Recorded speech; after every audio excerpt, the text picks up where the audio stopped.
del Castillo. Wow, Ivan, thank you so much. That was a beautiful presentation. I have no words to thank all of you, Devon, Ivan, Catherine, and all of you guys there, all of the young people there. We're all striving, we're all struggling in these times. We all sometimes feel alone. We all feel sometimes like, pumped up and with a lot of things inside and wanting to go out there and do our thing. So it's been really hard times for everybody. And I appreciate you so much because being here with you today changes for me a lot of things, because changes, first of all, my monotony of being here by myself in my home in Los Angeles, and also because young people and beautiful people like all of you are, not that you're not young, Ivan and Catherine, but you all bring me so much joy and you know what, faith, esperanza, because sometimes we older people, we lose that. And we forget that there's so much out there to do. And even me, that they think that I am the super tough lady. Well, yes, I am sometimes, but I also am very vulnerable. And because I think there's not one's in the other one, right? So you have to have both. And vulnerability makes me strong. So thank you. I just wanted to thank you.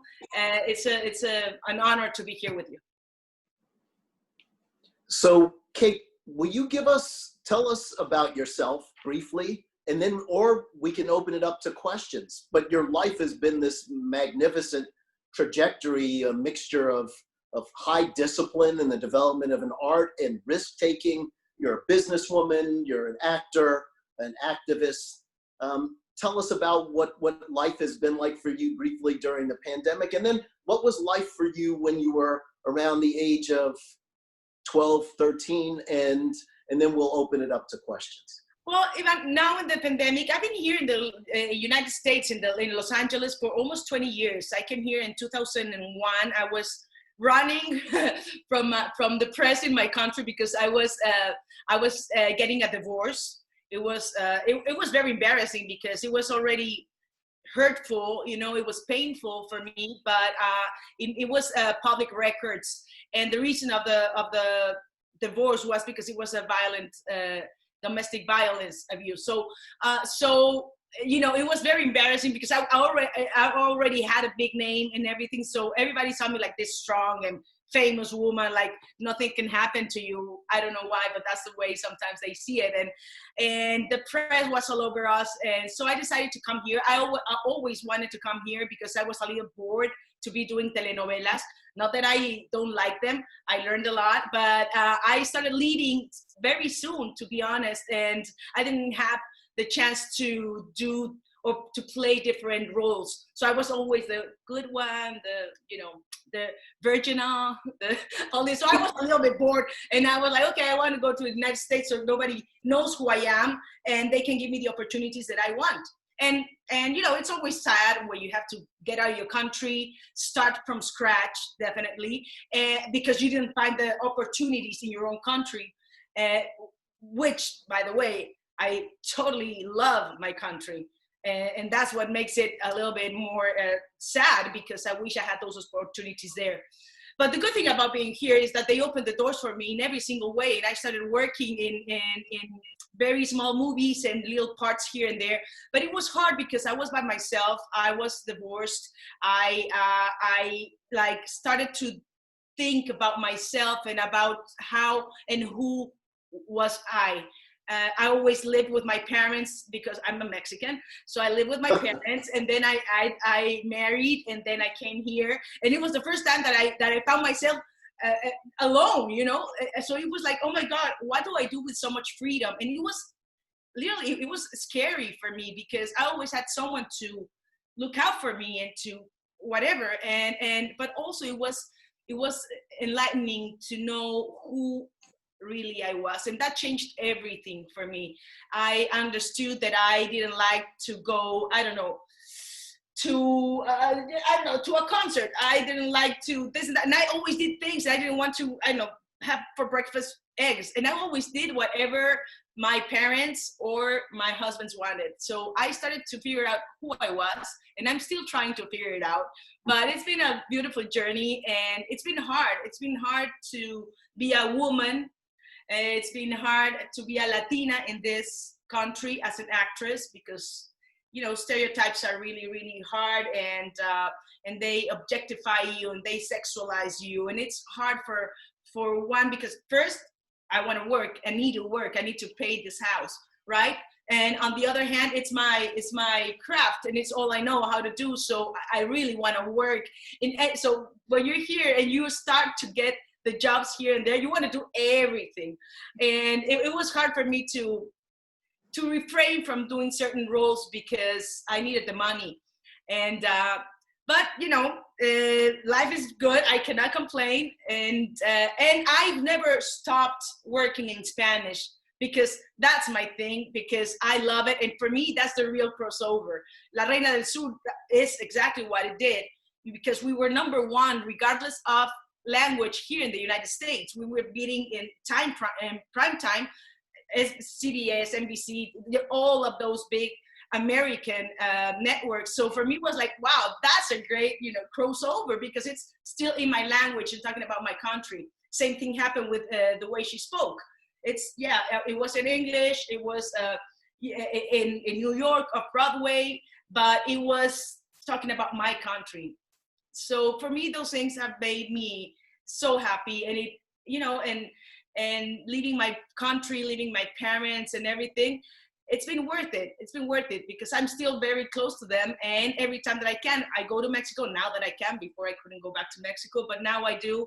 And you know what was one of the perks of living here and leaving is that tequila and mariachi tastes better. For some reason, it just gets into my heart, and it feels better. In Mexico, yeah, I liked it, but when I'm here, oh my God, it just gets to me, and I cry, and yes. So you speak so beautifully and poetically. I'm in a lot of our families and understand, and it resonates with you being between two worlds and cultures. With your permission, I'm going to open it up, our homes up to you and our students' questions. Are you ready? Yes. Beautiful. Get on. Okay, we're going to go to Alexa for our first question. Okay. Hey, good morning. Hi. My name is Alexa. I'm from Mexico. Oh, really? What part of Mexico? Puebla. Muy bien, Puebla. Okay. Sí. And I know how hard it is to learn a new language. I watched your TV show called La Reina del Sur, and I was so inspired by the way you spoke in different languages. So my question for you is, how was your experience filming this telenovela, speaking more than one language at the same time? Well, it's part of the training. I do not speak Italian. I had to learn that for the show. So most of the time we actors do those kind of things, and we dare to do things, and we just say yes because we want the part. There was something that was on my side, that they cannot be another Reina del Sur because I am Teresa Mendoza. So they have to say yes, right? But I have to learn, and I have to study a lot. Not the whole language because I didn't have the time, but to study and to learn it phonetically. All those things that I spoke in Italian. I just spoke Italian, English, and Spanish. That was it. That was not much, but I did what I could. There's a lot of poblanos in New York, right? A lot. Yeah. Thank you, Alexa. Don't forget your Spanish. She speaks beautiful Spanish and English. She's phenomenal. Awesome. We'll go to the next question. Alexa. Thank you. All right, our next question is going to be from Catherine. Hi, Catherine. Hi, good morning. Hi. Winning so many awards because of your acting is a huge accomplishment. A lot of people used to believe that being Hispanic doesn't get you as many opportunities in life. My question for you is, what was your opinion on this belief? And do you think that prejudice have changed over time? That's a great question. I think, well, when I just got here, it was really hard for me, and I believed that in a way that it was going to be very hard for me to get there and this and that. But now, for me, everything has changed, and I think it's been really, really slow. But we are getting there. We're changing everything. At least in the industry that I am in, I read more scripts where there are more Latinos and Latinas in the streets, in the scripts, and not only as the maid or as the prostitute, or we still do those things. We still play those parts, yes, but it's getting much better, and we are helping a lot. As a producer, I'm trying to help to bring more Latinos, but not necessarily in Latinos shows. I don't like those labels. I'm a human being. I don't, and right now it's even cool, even better for me, because I have the opportunity to be a Latina. So I have the best of both worlds. So now for me, something that I thought that might be on my way of my acting, now it's even better. Even my accent, I will never have an American accent, a perfect American accent. I can get it better than you hear right now, but this is who I am, and I embrace it, and I love it. And now for me, it's my tool as a Latina, is my accent, the way I look, everything. So no, it's getting better. All right, thank you, Kate. We're gonna go to Leslie next. Hi, good morning.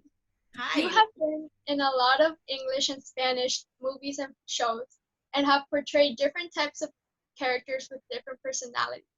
My question for you is, do you think English language films may have a slightly different mood or plot as Spanish language films, even if they're the same genre? What do you think are the major differences between films made in both languages? Yeah, you're right. I mean, that's exactly what I'm trying to do now with my production company. It's like keeping away from labels. Sometimes it's because if you have a great story, it will be appealing for anybody, right? And I wish, and I think it's getting better as well, Americans are reading more subtitles. I grew up reading subtitles because all the movies came from America, right? So I went to the movies and watched everything subtitled. So for me, it's fine, it's normal to watch something subtitled.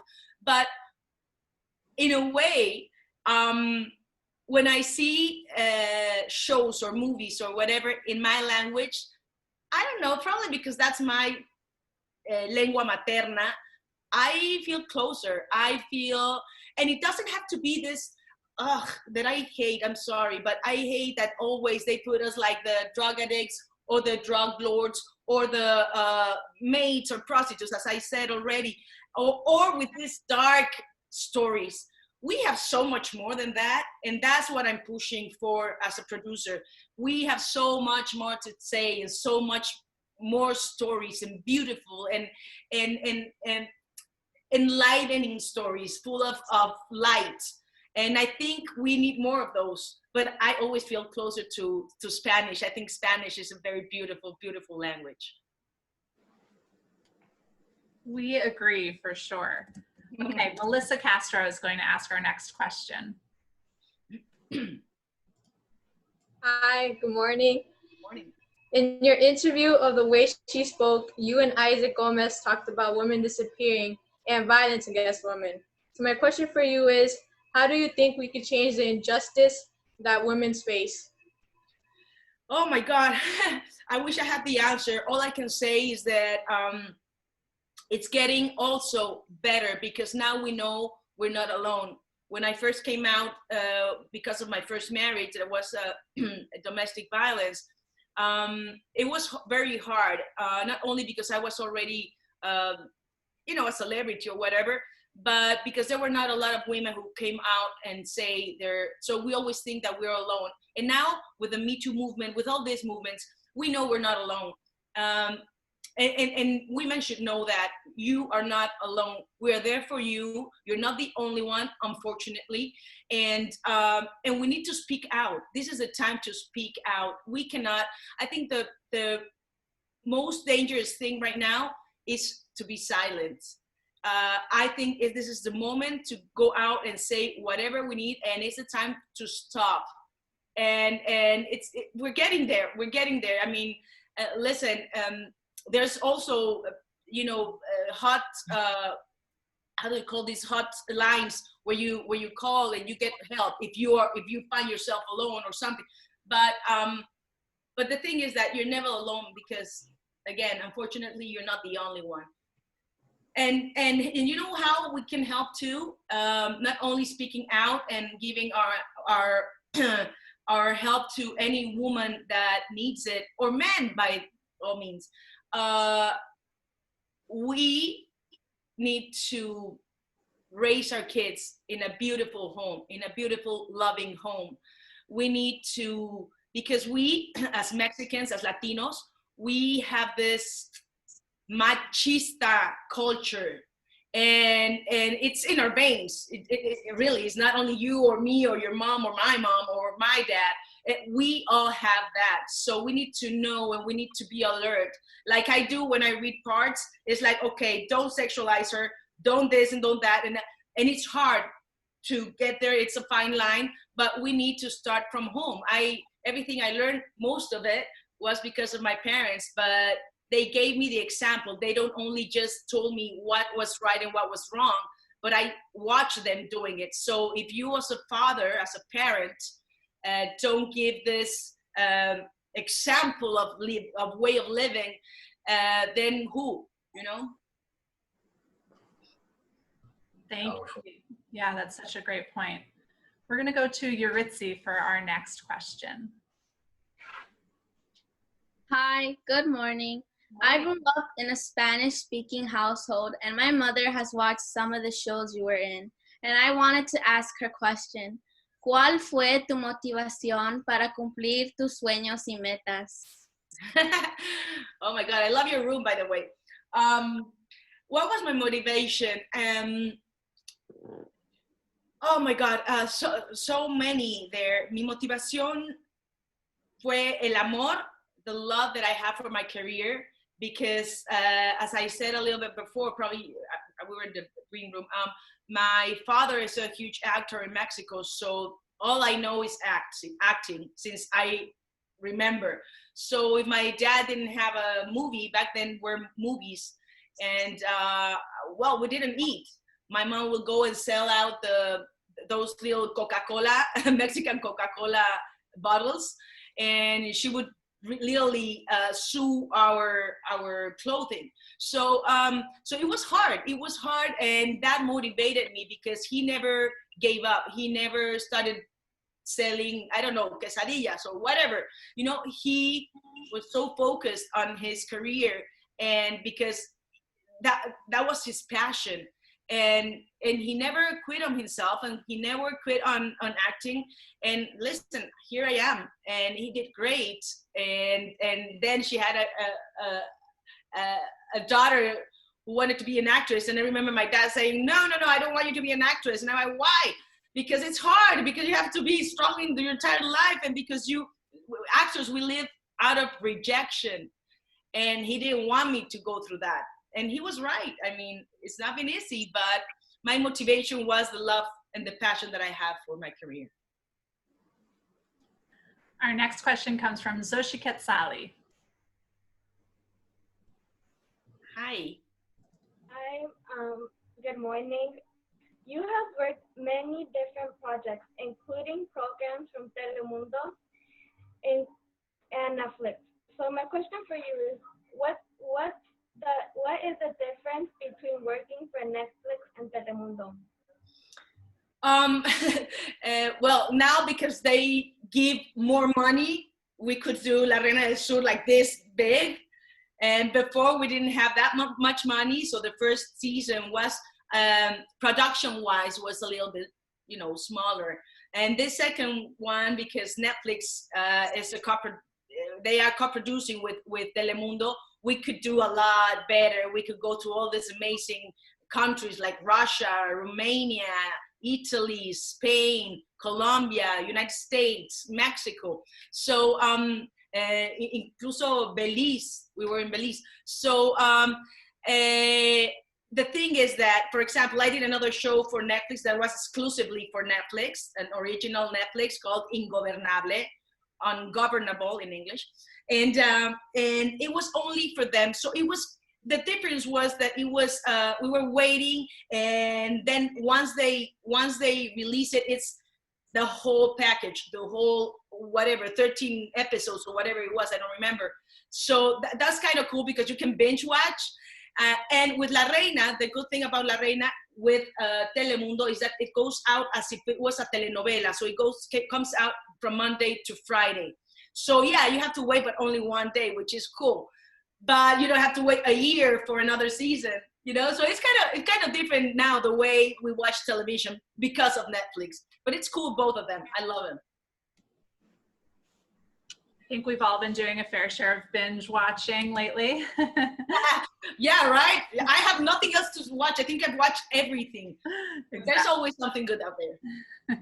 All right, we're gonna go to Tracy next. Hi, good morning.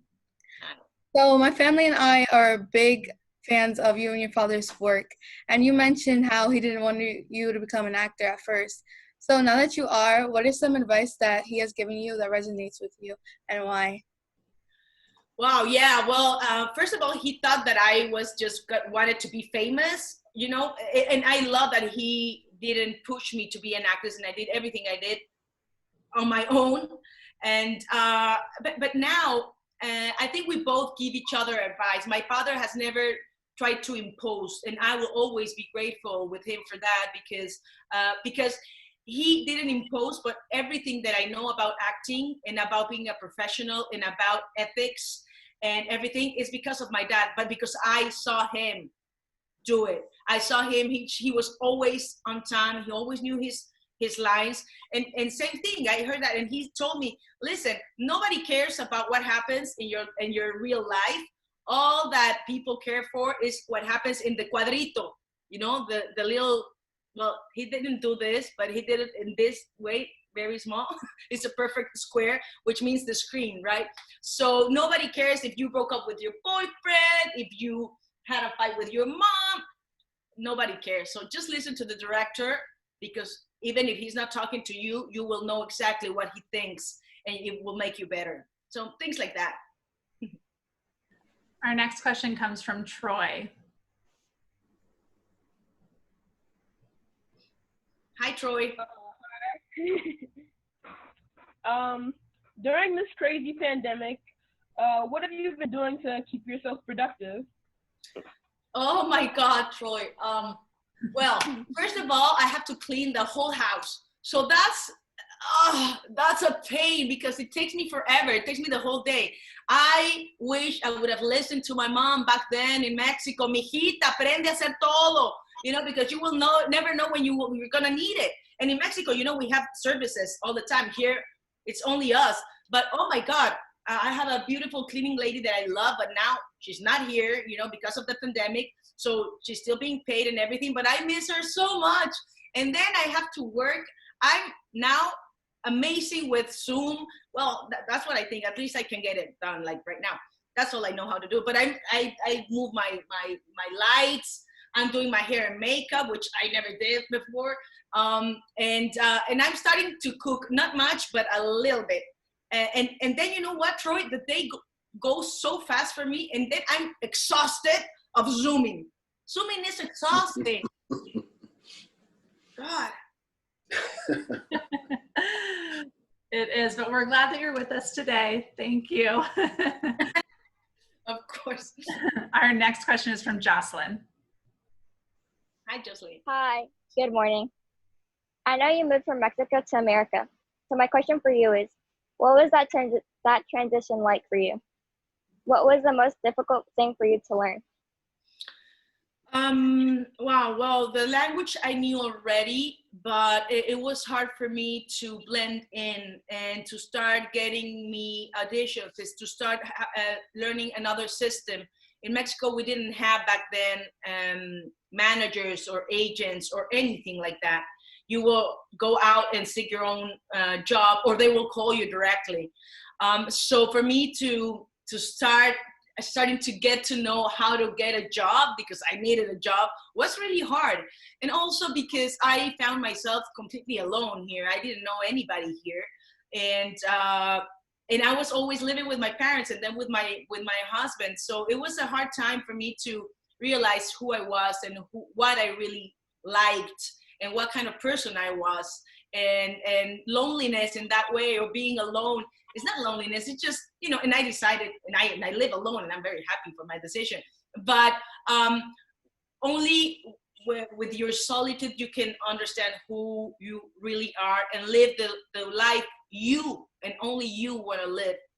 Not the life your parents or the society or your boyfriend or your husband wants you to live, but only you. And that's all it matters, because it's only one life and it goes very fast. Okay, our next question comes from Sophia. Hi, Sophia. Hi, good morning. My name's Sophia, and I'm in the 8th grade, and my question for you is, I saw your interview about filming the TV show La Reina del Sur, and you talked about traveling to different places. So my question for you is, where has been your favorite place to film and why? Oh, wow, that's a great question. Thanks to my career, I've gone to amazing places that probably I would have never gone if it was for me, you know, if it wasn't for my job. I've been to Bolivia, for example. I spent there a long time. It was really challenging, to say a word. It was great being there. But with La Reina, and I've been to many countries, but with La Reina, I think Russia was spectacular. Russia is a place, and listen, because we are Latinos, or maybe because I'm Mexican, so it was like, okay, we cannot shoot on the Gremlin, look, like right there, we can't. But if we are tourists and there's a GoPro camera somewhere, then it's fine. So that's how we did it. You know, there's some scenes that we were on the Gremlin, and I was like, okay, we cannot do that, because, you know, I was having problems in Mexico back then, and I couldn't go back to my country. So I was like, okay, guys, really, because I'm going to get into jail in Russia, and I'm not going to be able to come to Russia or Mexico. So what am I going to do? We have to do the street. So we do things like that so we can see the Gremlin and this and that. So we did it as tourists, and everything was okay. But it was a spectacular place to shoot. Italy, of course, Romania was unbelievable as well. But Russia, you know, all the people there, we thought they were going to be like very, you know, like cold. And at the end, they were the most amazing people. And they come and hug us, and they were like, we want you to come back. They were very, very nice, actually. And yeah, you know what? I miss touching people. I think that's one of the worst things about the pandemic. You know, Mexicans, Latinos, we are very touchy, and I miss that. Geraldine has our next question. Hey, buenos días. In many of your roles in telenovelas, your character deals with serious topics. So my question for you is, how do you find ways to walk away emotionally from your work? Wow, thank you, Geraldine. Gracias. That's a great question. You know, there's so many actors that they carry on with the characters they play, because you get so attached, and you just, it's like when, like, you just dive into this world that is not yours. But for me, my dad as well told me, it's like when they say corte, cut, it's over. And you go back to your normal life, and this and that. You cannot keep the character with you, because then it's gonna start, you know, actors, we are like schizophrenic, you know. I remember a friend of mine who's a psychologist, he was like, I don't understand you actors. It's crazy. It's like every time it's like a loss. It's like one of your characters just died, and it's never gonna be played again. And there's a lot of losses in my life, you know, if you see it that way. But you cannot get too attached, because then it can really affect you. So all I do is finish my day on set, and that's it. Yes, I go back and I read my character and I study, but I try to know that that's a character that I'm playing, and if I can learn something from it, I will. And if not, because I've played like not only Narcos, as you know, with La Reina del Sur, but you know, human trafficking. I played a horrible woman in a movie called Trade with Kevin Kline. It's a very harsh movie, but it's really good. Watch it. And I remember I was trafficking little girls, and I was like, how can I do this kind of character? You know, and then I understood, because I studied a little bit of acting, and they told me you have to stop judging the characters. You have to understand why. Probably this woman, this lady, doesn't know anything else but that. Maybe she had no love. Maybe she was trafficked from the beginning, so that's all she knows, and she's made this tough, horrible, terrible woman. So if you live in their shoes, you understand them. But then I take off the shoes, and then I come back home to my little, you know, life. Alan has our next question for you, Kate. Hi, hello. Hi, Alan. You are an accomplished actor and have worked with so many people. So my question for you is, who do you like working the most with, and why? Hi, Alan. That's a very tough question. Who have I? Well, let's talk about Mexicans versus Latinos versus Americans. I love Americans, and listen, I will always be thankful for all the opportunities that I've had ever since I came to the United States. But they are very organized, too much in my point of view. So, for example, if hair comes and just tells me, oh, there's something there staying that you have, she cannot do that, okay? Or if you see a cable that is, and I want to take it up there and just like drag the cable, they said, no, you can't do that. In Mexico, everybody does everything, and it still works. So I like very much working with Mexicans, because I relate a little bit more with them, and the chaos brings a little bit of charm and a little bit of, I don't know, excitement.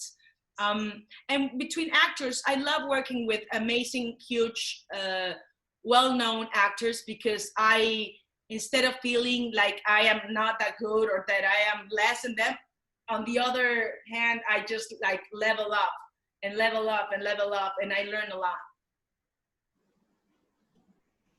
All right, we're going to go to Zaida for our next question. And Kate, before I go to Zaida, I want to be mindful of your time too. Do you have time for maybe 2 or 3 more questions? Sure. Okay, great. All right, we'll go to Zaida first. Yeah. Hi, my name is Zaida. I'm in the 8th grade, and my question for you is, what was your favorite thing about growing up in Mexico? My best thing about growing up in Mexico, my friends, the food, for sure, the food. And you know what thing that I miss a lot, that I loved in Mexico, was that it's like, hey, do you want to have a coffee right now or next week? Here in America, it's like that. And I'm like, right now, I don't know if next week I'm going to be alive. So yeah, right now. And here is everything like, you have to be on their schedule. And in Mexico, people just show up in your house. And that I love. I think that's really cool. And that's the way it should be, in my point of view. So I miss that a lot. On the other hand, part of what I like about living here is that I can drive my own car. In Mexico, I have to have people, surrounding me and someone to drive me. And that's not fun. That's not a life. For me, it's different. But yeah, I think the food and my friends. Okay, we're going to go to Sori for our next question. Hi, Sori. Hi, my name is Sori. I'm in the 8th grade. And my question for you is, how do you stay in character while filming?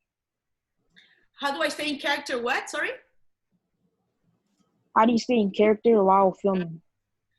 I try to be focused. I don't have my cell phone on me at all. I literally turn it off and I leave it in my trailer. I hate that. I have to be focused because I can be distracted very easily. So I keep focused. I keep learning about it. I keep researching. I do the research all through the end of the shooting, not only before when I'm doing a pre-production or getting ready for it. So throughout the whole shoot, I Google, I research whatever the theme is about or whoever this character is. I eat well. I work out because working out for me, because I do not meditate, I do not do yoga, I don't have a therapist. So all of that for me, through working out, I can get that focus and my state of mind, because most of the time I work so much from Monday to Saturday, 15, 16 hours a day. So for me, it's exhausting, and I need to have my brain, my heart, my body just right there, so I can learn my lines, so I can run, so I can kill people on high heels running, which is the worst part of it. But so I have to be really there, and for me, it's also the brain. I want to cut the line for a moment and ask you, you do a lot of your stunts. What has been your most challenging stunt, and what has been the one that was the most fun for you? Well, now in La Reina del Sur, I love it that they got me to ride motorcycles. I rode the boats. I literally hang off a real helicopter, which was really, really crazy of me. But I didn't hear cut. So I'm like a caballo de carreras, you know? So if I hear action, I don't stop until I hear cut. So I didn't hear cut, and we already have done these scenes many times, but with a green screen and everything very safe. But because I had already in my body the know-how and this and that, but back then I was grabbed here, so I didn't fall. But this time they didn't, because I wasn't supposed to go all the way there. And yeah, it was really bad. I started crying later when I was home. Don't tell anybody, because I don't know why I do those things, but it's not that I just didn't listen, caught, and that was it. And then when I realized, because the stunt was grabbed from la pata from the helicopter, and he was grabbing that, and he was like, get in, and that's the only way I realized. And then I was crying because I put myself in so much danger, and not only myself, but the entire production. But I try to do my stunts because I love the feeling, but now I also realize that I cannot put in jeopardy so many people that's working, and I'm the leading lady when I do La Reina, so if something happens to me, no bueno. But you still ride your motorcycle. Yes. I have a motorcycle here. I have a Monster. I love it. Very cool. All right, we're going to go to Allison, who has, I think, probably our last question of the morning. Hi, Allison. Hi. My name is Allison. I'm the 8th grade. And I would like to thank you for being a whole school time speaker. Oh, thank you. What is your favorite show that you have been a part of? That I've been a part of? I think one of the ones that I love, it was Weeds. I don't know if you are familiar with Weeds. I had a great time there. Weeds, I did something for Jay Lambert. I love comedy. I'm actually going to be shooting something for Peacock, the new platform for NBC, and it's going to be a dark comedy. And it's going to be in Spanish, which is the first one they're going to have in Spanish. So I'm very proud of it. But hopefully this stupid virus goes away soon so I can go and shoot. But I think Weeds was a good one. And of course, La Reina del Sur is like my baby. It's like the most challenging in so many ways. And I love how to see Teresa Mendoza, the way she is being mature in so many ways after having her kid and then losing her. And now we're gonna see what's gonna happen on the third season. But I love the way she's been changing and how she's a resilient lady, and she comes back always with so much strength, but also she's not only tough and just like that. She knows how to love, and she loves in a huge way, and she's protective of her friends and of her loved ones. So I like this character very much. Also, is the anti-heroine, you know, she's a drunk, she sleeps with men all the time, you know, she's like the anti-hero. And I think that's how, or that's why a lot of people relates to her, because she's flawed, and we all are. And you know, but she still is a victim of a circumstance, but she made out the best out, she made the best out of it. So there you go. I love Teresa. Thank you so much, Kate. We're going to take just one moment for a brief meditation again, just to take in all that you shared with us. And then Ivan will share some remarks to end our morning together. Thank you. Go back to Valerie. 1, 2, 3.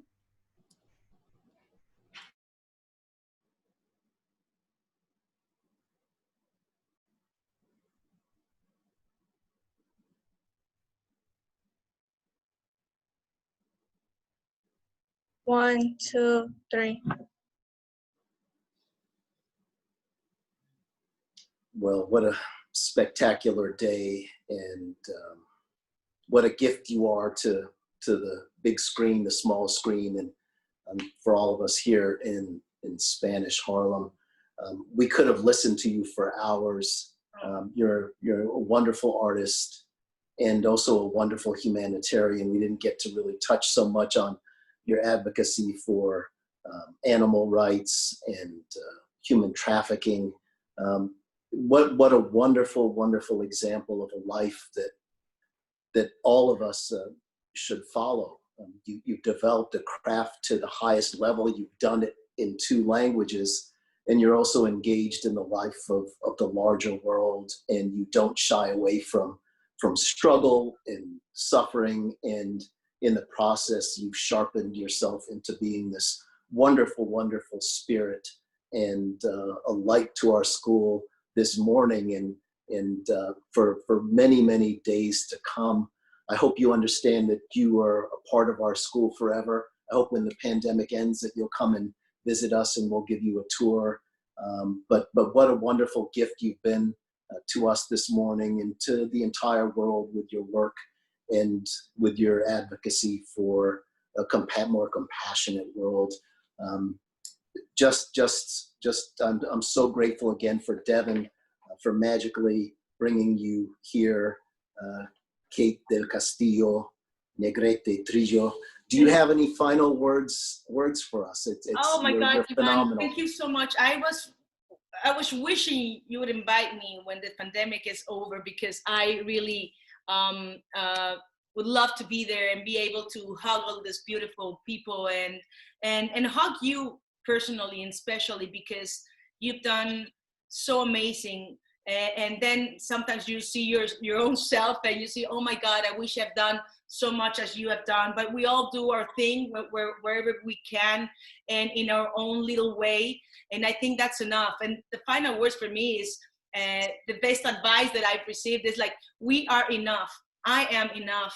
And as long as you give your 100%, you will get there.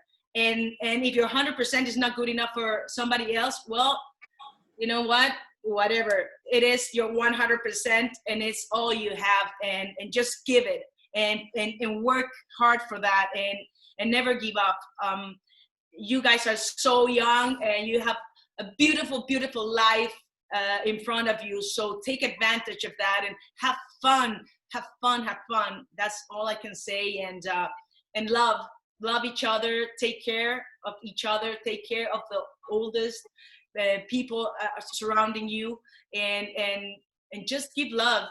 We are here to make love, not war. So let's keep it that way.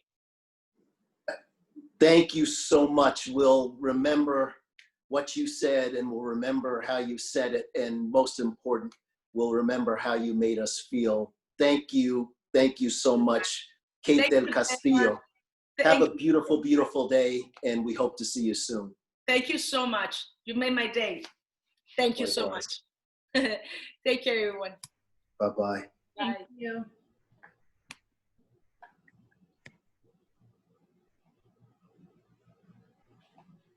All right. Nice job. What did you think, Jocelyn?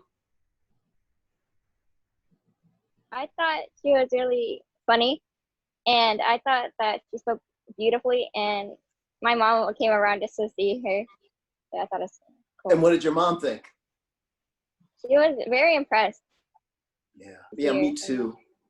I'm always impressed with you, Jocelyn.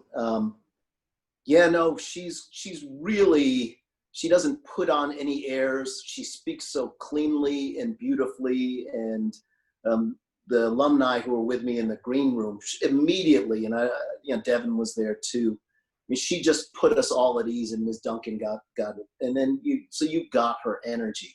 I mean, she's just tough, and she's smart, and she's skilled in her craft, but she also doesn't just bury herself in, which I would understand, but she reaches out to the whole world. And if you go, now I'm starting to look at Instagram. I never had an Instagram really that I paid attention to until the pandemic. But she's talking about freeing this killer whale that's been stuck in captivity. But she talks about animal rights and Black lives and immigrant rights and reuniting families.